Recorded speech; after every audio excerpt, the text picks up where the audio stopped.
So நீங்கள் சொல்லும்போது வந்து இப்போ ஆண்களுக்கே இவ்வளோ சிரமங்கள் இருந்ததுன்னா பெண்களுக்கு இன்னும் சிரமங்கள் இருக்கும். பெண்கள் வந்து வர துவங்கிட்டாங்க 84 85ல். அது ஆங்களான வந்தது பின்னாடி பெண்களும் வர துவங்கிட்டாங்க.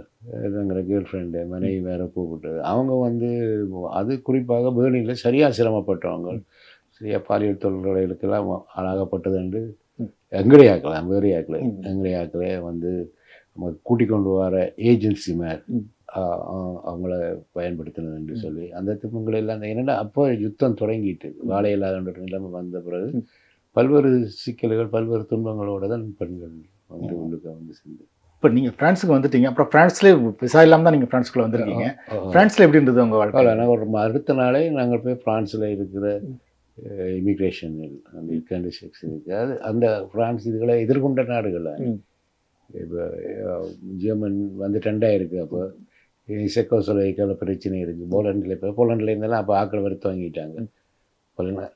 அப்போ அவங்க வந்து யுஎன்னோட இணைஞ்சு இந்த அகதிகளை பராமரிக்கிறது. ஆனால் அவங்க என்ன செய்வாங்கன்னு சொன்னால் உங்களுக்கு போன உடனே ஒரு 3 மாதம் விசா தருவாங்க. மாதம் 1000 ஃப்ராங்க் தருவாங்க. அதுக்குள்ளே நீங்கள் சீவிக்கணும். அந்த 3 மாதம் பேருந்து ரினியூ பண்ணலாம். 3 மாதத்துக்குள்ளே உங்களை நீங்கள் அகதி என்று நிரூபிக்கணும். அந்த இடம் சிக்கலான இடம்.